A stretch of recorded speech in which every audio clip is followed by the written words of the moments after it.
Olá, eu sou Luiz Fernando Quilici e você está na audiência do Cerâmica 360. Um giro completo pelo universo da cerâmica.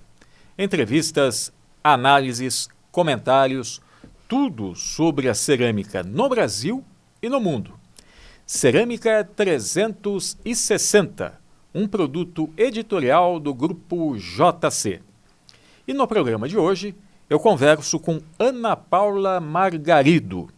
Ela é graduada em Engenharia de Materiais pela Universidade Federal de São Carlos, tem mestrado em Ciência e Engenharia dos Materiais também pela UFSCar e é doutorada em Tecnologia Nuclear pela Universidade de São Paulo. Atualmente, é superintendente do CCB, o Centro Cerâmico do Brasil. Ana Paula, seja bem-vinda ao Cerâmica 360.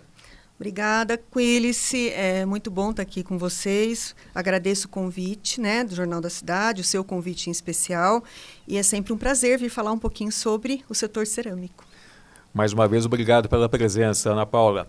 Bem, para que a nossa audiência possa entender um pouco melhor o papel do CCB junto ao setor cerâmico de revestimento e a área da construção civil de uma forma geral, eu coloco aqui inicialmente que o CCB, o Centro Cerâmico do Brasil, ele foi criado em 1993 pela Anfacer. Isso. A Anfacer é a Associação Nacional dos Fabricantes de Cerâmica, Louças Sanitárias e Congêneres.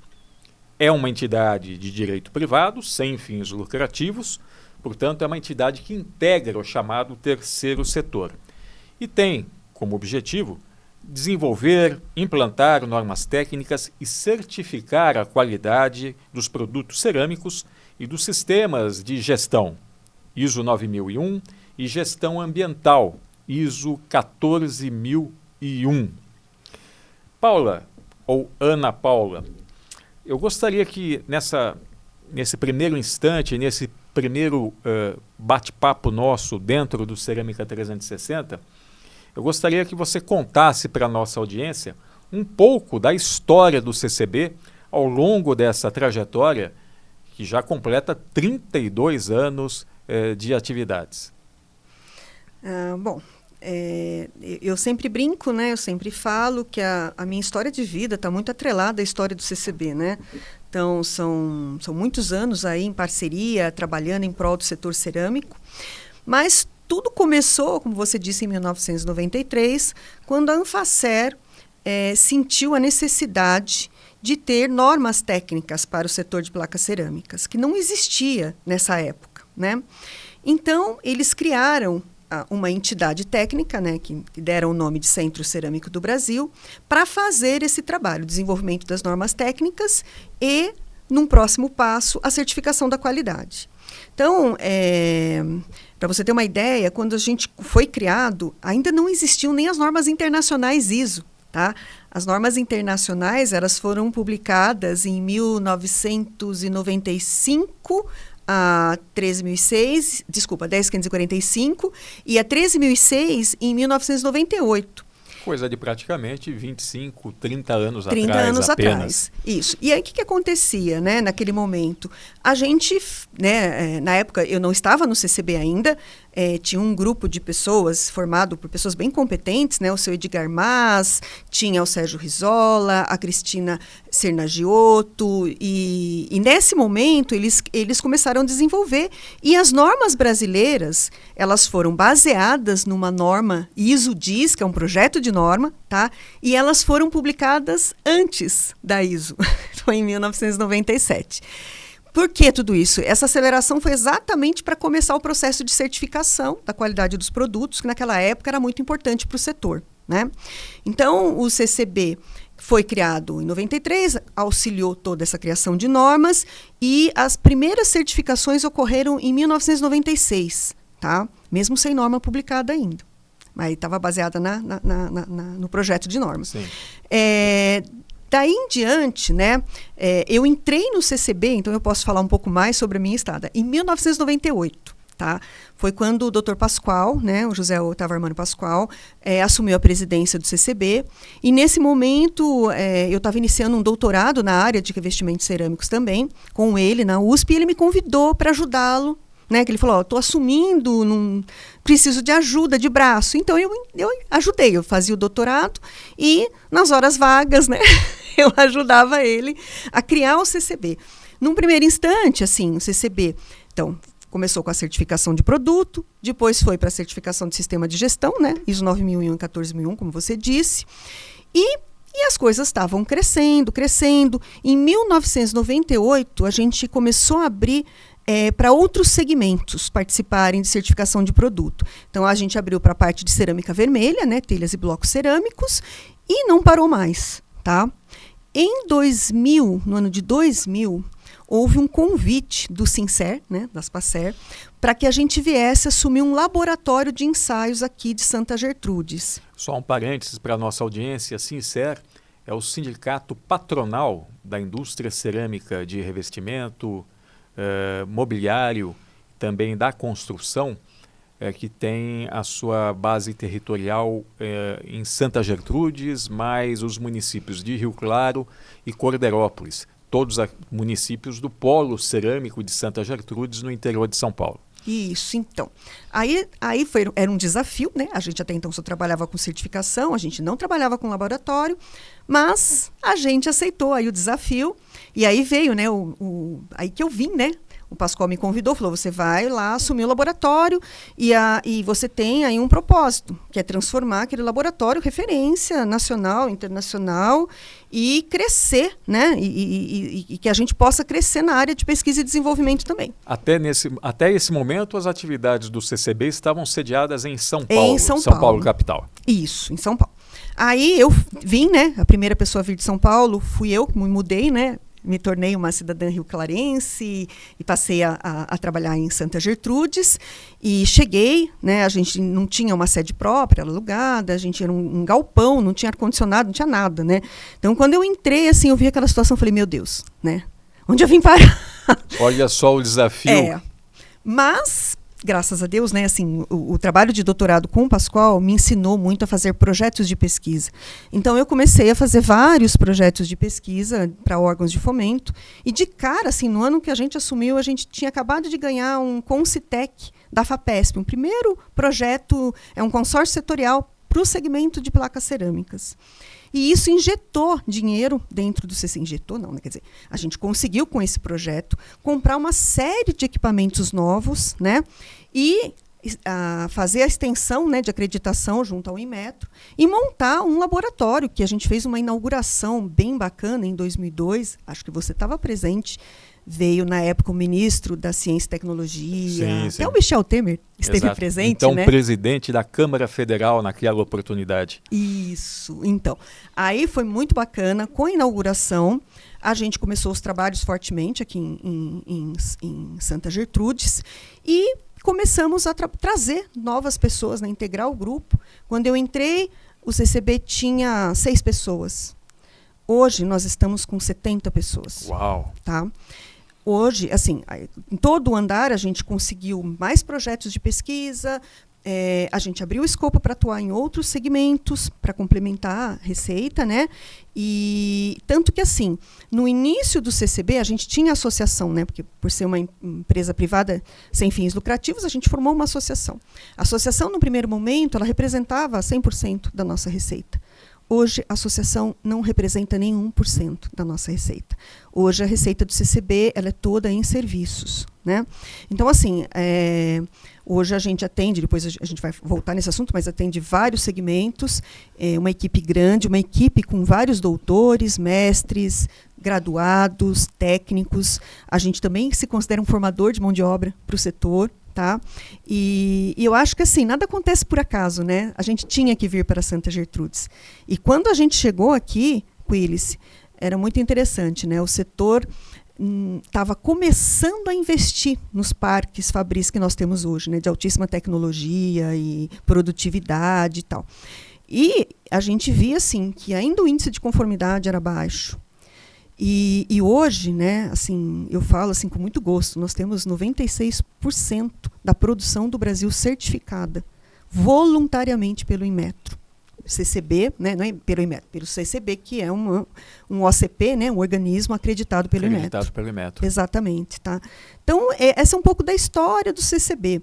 Mas, assim, várias pessoas tiveram importância, né? Então, eu sozinha não fiz nada, né? A gente teve uma equipe muito boa por trás desse processo como um todo. O Pascoal era muito visionário, tá? E ensinou a gente, né? Ele passou muito conhecimento para a gente. Então, hoje eu falo, né? Eu devo muito a ele, né? O aprendizado, e eu continuo no mesmo processo, né? Lembrando que eu falo que a palavra-chave do CCB é credibilidade, ética, seriedade. Então, a gente tem que trabalhar assim com muita seriedade mesmo, porque nessa área de qualidade, qualquer deslize, você cai, né? Então, a gente não ter pode. Autonomia, independência para poder atuar com muita qualidade, sempre visando, evidentemente, o aprimoramento do processo produtivo da empresa, como consequência, garantindo a qualidade dos produtos ao consumidor final. Sim, esse é o objetivo. Esse realmente é o principal objetivo, né?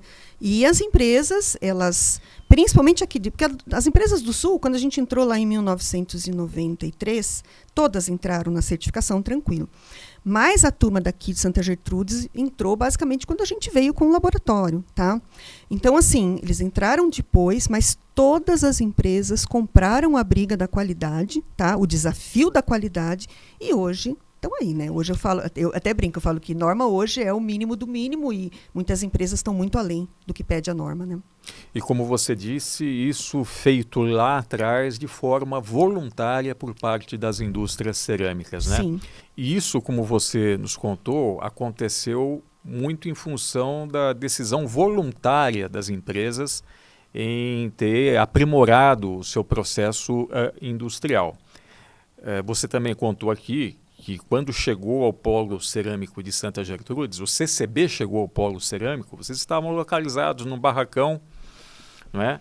Locado, mas em setembro de 2015, o CCB passou a ter suas instalações próprias em Santa Gertrudes, no investimento de aproximadamente 4 milhões de reais, uma área construída também de aproximadamente 1.500 metros quadrados, que além da área de certificação de sistemas e produtos, e do mais completo laboratório de ensaios e placas cerâmicas para revestimento, a sede do CCB também conta com o laboratório de desempenho de edificações em pisos, paredes e coberturas, laboratório de telhas e blocos cerâmicos, laboratório de telhas e blocos de concreto e laboratório de argamassas colantes e de rejuntamento.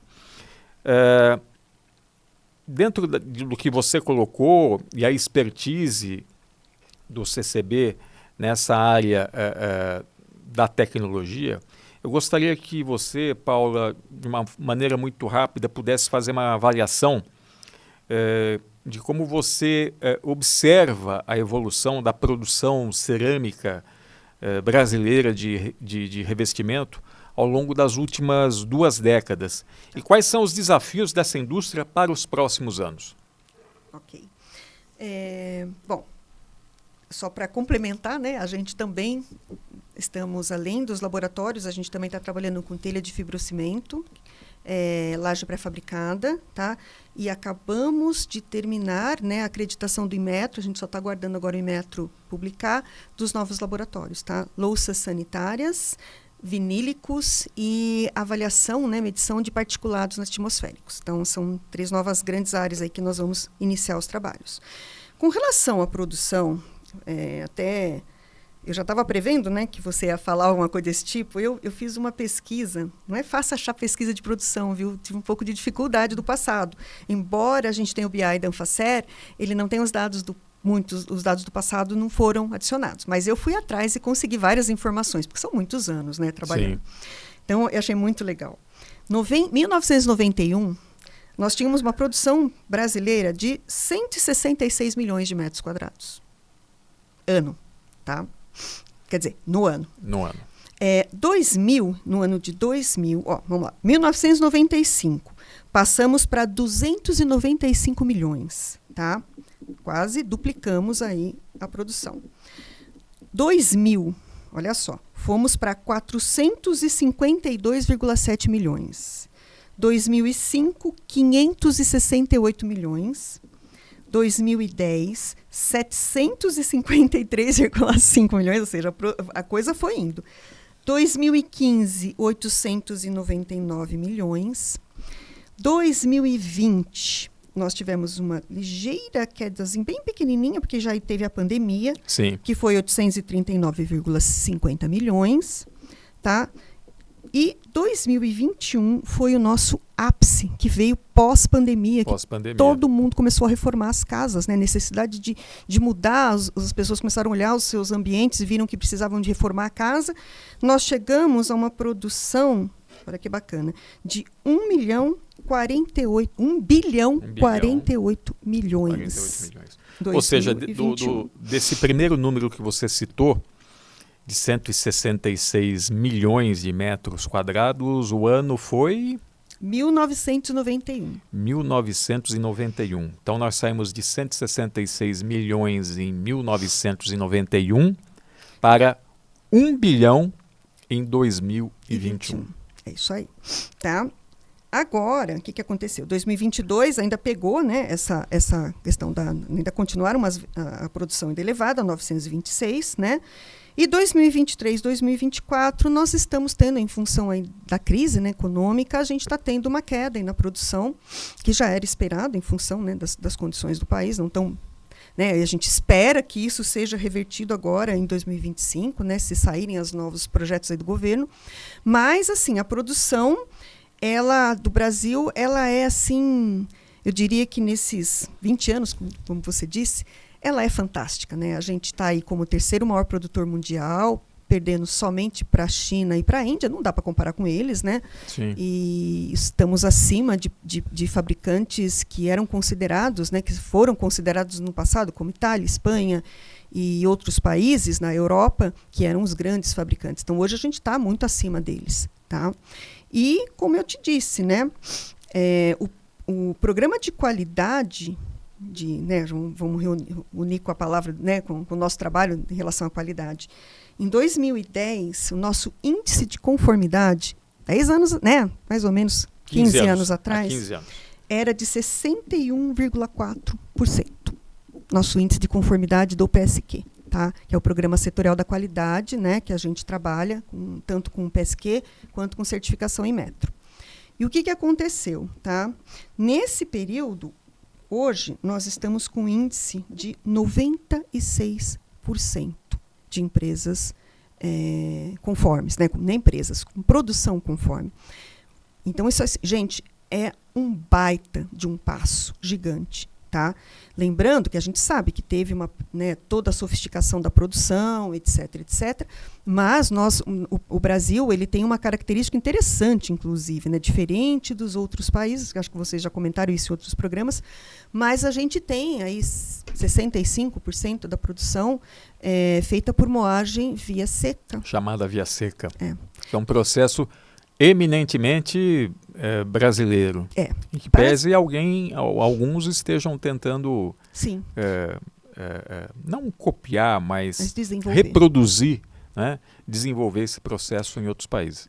Eu estive no ano passado visitando, né, os outros laboratórios os laboratórios internacionais referência para o CCB, né?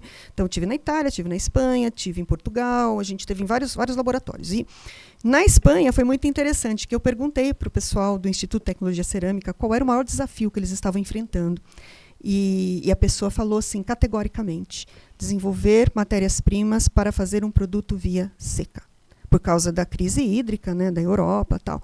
Então, assim, a gente já faz a via seca, né, há muitos anos. A gente tem um know-how nessa fabricação que nenhum outro país tem. E para chegar perto do que a gente produz hoje, com a qualidade que a gente produz, esses países vão demorar, não vão chegar rápido. Não é um processo rápido, né? Olha, não é um Ctrl-C, Ctrl-V. Uns 10 anos atrás, a gente teve uma reunião da ISO aqui no Brasil. E a gente recebeu o pessoal da Itália, a gente levou para visitar uma empresa na época, via seca. Quando voltou, eu lembro até hoje, o diretor do CCB de Bolonha, né, do Centro Cerâmico de Bolonha, virou para mim e falou assim: ai, me arruma um estágio para aprender esse processo, eu nunca vi nada igual. Porque não é só o produto, né? A velocidade que a gente faz, né? É muito alta, né? Então, se você vai visitar qualquer outra linha, qualquer outro lugar do mundo, é lento o processo. A né? escala é muito grande, muito intensa, né? E como você colocou, quer dizer, se você lá atrás tinha alguma coisa em torno de 61%, 62% da produção em conformidade, e você escalar essa produção em metros quadrados, passando de 200 milhões para 1 bilhão de metros quadrados, seria de se esperar que o índice de conformidade pudesse avançar, mas não significativamente saindo de 62% para 96%. Né? Teve a gente faz os relatórios trimestrais, né, de setoriais da qualidade. Eu vou calculando cada trimestre. Teve um trimestre do ano passado que a gente chegou a ter 98,8. Né? Extraordinário. Extraordinário mesmo, tá? E aquilo que a gente falou, voluntariamente. Eu gosto sempre de frisar, né, Quili, isso é uma coisa que as pessoas às vezes confundem, né? Certificação, programas de qualidade, com índice de conformidade. Eu gosto sempre de salientar que assim, tudo é feito por estatística. Então, a gente não tem como testar todos os produtos produzidos pelas empresas. Não é humanamente impossível. Não tem nem como. Fazer um censo material, né? Não tem. É uma amostragem. É uma amostragem, tá? É uma amostragem que a gente usa estatística, a gente não só coleta nas empresas, como a gente também coleta no mercado. A gente está comprando produtos nas lojas, para não dizer assim, a gente vê falar, a empresa não separa amostra, não prepara amostra para vocês. Então, assim, a gente está comprando muito produto no mercado. Não é fácil. Tá? Porque a gente tem que olhar a data de fabricação. Às vezes, na gôndola não tem essas informações e, geralmente, a caixa do produto não fica na loja, né? Fica no depósito deles. Então, assim, é difícil, mas a gente está conseguindo comprar. E a minha ideia é chegar a 50-50. 50% comprado no mercado e 50% na fábrica. Tá? E, assim, num primeiro instante, eu achei que a gente fosse encontrar muitas diferenças, mas do que a gente tem feito até agora, não está. Tá? Então, assim, se tem alguém tentando enganar, não está dando certo, porque a gente está conseguindo pegar no mercado e está validando o que a gente tem feito. Tá? E, assim, não significa que não pode ter algum tipo de reprovação. Tá? Claro que tem. O importante de você ter um sistema de gestão da qualidade, você ter participar de um programa desses, é que você vai identificar, né, o problema, vai tratar e vai sanar esse problema. Se você não tivesse um programa, pode ser que você nem saiba que o teu produto está saindo com problema. Estaria no escuro. Estaria no escuro. Tá? E como é feito por uma entidade de terceira parte neutra, fica muito mais confiável, sólida, né, a informação. Então, eu sempre falo isso. O importante é a gente ter um índice de conformidade elevado. Existem reprovações pontuais? Existem. Só que as empresas tratam, sanam os problemas, tá? E isso que é importante, que a gente sempre fala. Esse controle é de fundamental importância para os materiais de construção, né? E para o Brasil, né? Sim. E o consumidor, final, através do trabalho que é desenvolvido pelo CCB, pode ter a garantia da qualidade certificada da produção nacional. Mas, Paula, eu gostaria que você falasse agora a respeito do trabalho atual do CCB no tocante ao desenvolvimento de normas técnicas para o setor de placas cerâmicas. Então a gente falou lá atrás, né, que em 97 foi feito, né, a comissão de estudos e foi feitas as normas, tal. Só que a gente percebeu no caminho, né, em todo esse tempo, que as normas estavam ficando defasadas. E a gente passou um grande período, quase 20 anos, decidindo o que o Brasil seguiria. Se o Brasil faria suas próprias normas, ou como era antes na NBR, ou a BNT-NBR, ou se a gente seria um espelho da ISO. O que dá muita credibilidade para o setor, né? Para quem exporta, ou mesmo para o mercado interno. É importante você estar trabalhando conforme o mundo trabalha. Então, desde 2006, a Anfacer reativou a participação do Brasil no chamado Comitê Técnico, né, 189, o ISO TC 189. tá? Que é exatamente o comitê que faz as normas internacionais de placas cerâmicas. E desde então, a nossa parceria, a nossa participação, né, como CCB desses comitês tem sido assim, eu diria para você, intensa. Consome muito do meu tempo, mas eu acho isso muito importante, então eu realmente gosto de participar. E tanto que no começo, lá atrás, a gente era meros espectadores, a gente não tinha informação para contribuir.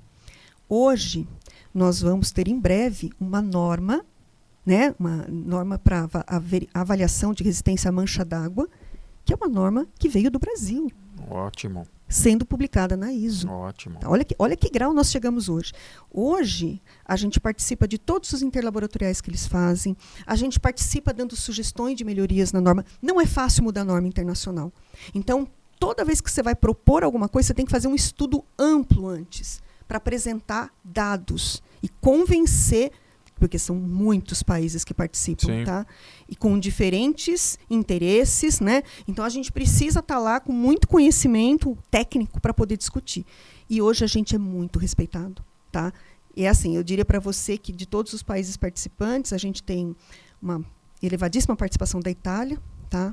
Comandando alguns comitês, né? A gente tem os Estados Unidos, muito forte. A gente tem Espanha, tá? E o Brasil. Que ótimo. Tá? Nós estamos ali de igual para igual. Na linha de frente, buscando cada vez mais melhorar a qualidade dos produtos, no caso não só aqui no Brasil, mas também dos outros mais importantes produtores mundiais. Agora, para finalizar, Paula, o CCB tem bastante experiência no desenvolvimento de projetos de PIDI. Uhum. Quais serão os próximos temas de projetos que o CCB pretende colocar em pé? E aí eu somo mais uma última questão. Em relação ao tema sustentabilidade, como o CCB está preparado para poder colaborar com o setor cerâmico nesse tema? Ok. Bom, pesquisa e desenvolvimento ela faz parte, né, da existência do CCB. Então, tanto que qualquer pessoa que for visitar o CCB vai ver em todas as portas do laboratório, né, a plaquinha do financiamento, FINEP, FAPESP, CNPq, RAI, enfim, a gente sempre teve uma expertise muito grande. Tá? Embora que nos últimos anos os editais para as pesquisas, né, científicas no Brasil caíram muito, né? Não tem mais editais disponíveis, eu vou até falar, sem que você precise devolver o dinheiro, né? Como é que fala? Tempo perdido, né, custo perdido, enfim, não tem mais isso, né? Não, a gente vivenciou em uns 5 anos sem ter esse tipo de edital. Agora estão voltando os editais de novo. Então, a gente já participou, na verdade eu brinco, né? A gente fez um projeto em 2005 de desenvolvimento de design, um projeto maravilhoso, só que nós antecipamos, o setor não estava preparado para aquilo naquela época, hoje ele estaria. Então a gente até, em alguns casos, a gente antecipa a necessidade, né? Algumas tendências, né? Exatamente. O que a gente tem visto hoje, acho que o grande desafio aí nos próximos projetos é realmente a questão da sustentabilidade, né? É o tema que você me falou. Eu acho que o processo cerâmico envolve queima, né, do material, e aí você tem uma questão de emissão de carbono, né, de carbono equivalente, mais elevada, né? E a gente está aí trabalhando muito nos inventários de gás de efeito estufa, tá? Para otimizar. A gente não consegue tirar queima, mas qualquer ganho que a gente tem em tempo, em temperatura, isso é muito importante para o setor. Tá? Isso vai fazer que diminua essa emissão. Agora, de novo, se a gente for comparar, tá, os nossos dados de emissão de carbono, tá, com os dados de Europa, a gente está muito à frente. Tá? Então, o CCB fez 2 inventários de gás de efeito estufa. Tá? A gente não coletou dados nas empresas, a gente fala top-down, a gente coletou diretamente no BI, né, da Anfacer, consumo basicamente de gás natural, de energia elétrica, a gente usou os principais, né, energias, né, os principais tipos de energia utilizados, e a gente fez o cálculo. Tá? A gente fez um inventário em 2022, referente aos dados de 2021, e em 2024, referente a 2023. Tá? E, olha que interessante, a gente obteve os dados, né, desse... Tem até um nominho que a gente chama de intensidade de carbono, tá? Que é em quilogramas de carbono equivalente por metro quadrado produzido. Tá? A via seca, ela produz aí, né, ela tem uma intensidade de carbono por volta de 2,2 quilogramas de carbono equivalente por metro quadrado. Já a via úmida está na faixa de 5,3. Nesses dois, a média dos 2 anos, tá? Sim. Natural, porque ela tem um atomizador, né? Um outro processo. É uma etapa a mais no processo. Do que existe no processo via seca. Só que quando a gente faz a média nacional, somando via seca com via úmida e tira a média, os nossos valores estão beirando aí na faixa de 3,25. E na Europa, os valores médios é 5,5. E o que a gente está fazendo, entendeu, em relação a isso no Brasil? A gente não está divulgando o quão sustentável em termos de carbono é a fabricação brasileira, claro, principalmente a via seca, mas na hora que a gente soma com a via úmida, isso baixa bastante. Sim. Isso é um diferencial gigantesco. Em comparação com outros países, sobretudo da Europa, onde estão os principais, alguns dos principais produtores de cerâmica para revestimento. Sim, a gente está... Assim, e eles nunca vão conseguir chegar nesse valor, tá? A não ser que eles comecem a fazer via seca, né? Então, assim, o caminho que a gente está é manter, né? A gente melhorar o processo para diminuir ainda mais, baixar mais ainda do 2,5, né? 2,3, 2,5 que a gente obteve para via seca. Trabalhar um pouco com a via úmida também para otimizar a via úmida nossa do Brasil, tá? E a gente tem aí a questão que está pegando muito forte, que seria a economia circular, né? Então, a gente está desenvolvendo vários projetos, que a gente, inclusive, vai submeter em parceria com a Raspacer, Anfacer, outras entidades e outros parceiros, no intuito de a gente começar também a trabalhar com resíduos, embora o setor de placa cerâmica gere muito pouco resíduo na fábrica, mas você tem que pensar no ciclo de vida completo. Você tem o pós-uso, né? Que seria, a gente chamaria o resíduo de construção civil, né? Então, a gente está fazendo vários projetos para tentar pegar mais na região produtora de placas cerâmicas, o impacto, né, que tem um impacto maior, a gente trabalhar na utilização dos resíduos gerados de construção civil, então pegar as cidades aqui da região e trabalhar em usos, tá? Tanto na área de cerâmica quanto na área de cimento, né, que são muito fácil você conseguir adicionar resíduos, né, nessas tipologias de produtos, e até mesmo a gente lançar novos produtos, né, usando a natureza como inspiração, né, que a gente fala de mimetismo. Isso a gente também, eu estou com uma pessoa dentro do CCB que vai fazer um doutorado nessa área, né, e a gente também está esperando isso revolucionar, né, a gente espera que isso revolucione aí nos próximos anos. O nosso trabalho ajude as empresas também a usar esse tipo de coisa. Mas esse é um caminho, a sustentabilidade é um caminho sem volta. Ou você entra ou você entra. Não tem outra forma da gente trabalhar, tá? Sim. Então, lá fora, eles já estão mais adiantados que nós, no sentido assim, eles já têm análise de ciclo de vida. Algumas empresas do Brasil, principalmente lá do Sul, já têm, tá? Mohawk tem, acho que o Grupo Roca está fazendo, Porto Belo, eles já estão trabalhando. Mas aqui na região, a gente ainda não está pegando pesado nisso, e a gente precisa pegar. E para pegar pesado nisso, aí eu vou fazer um pedido para os fabricantes, né? Não tenham medo, a gente não vai divulgar dados de vocês, a gente só quer fazer algo setorial, entendeu? A gente quer divulgar para o mundo que o Brasil é sustentável, mas para isso, às vezes, a gente precisa de informações. E a gente vê que, às vezes, tem dificuldade, né, do pessoal passar. Eu não vou pedir mais informação de gás, tá? Isso eu não peço mais, porque eu já vi que é estratégico, ninguém passa. Mas a gente tem hídrica, pegada hídrica, a gente tem outras pegadas que a gente poderia estar usando a nosso favor, e a gente não está porque a gente tem falta de informação. Tá? Então, assim, o pessoal precisa entender que é importante para o segmento a gente passar ter esses dados em mãos e divulgar isso setorialmente. A gente jamais vai abrir empresa A, B ou C. De forma individualizada. Não pode, né? Então, é mais ou menos esse o caminho que a gente verifica aí para o futuro, né? A gente está olhando para o futuro nessa área de sustentabilidade bem pesada. Tá? Agora, Paula, você vai me prometer que quando você tiver esses dados, tiver essas informações e os trabalhos de pesquisa estiverem avançados, você retornará aqui ao Cerâmica 360. Prometo, com o maior prazer.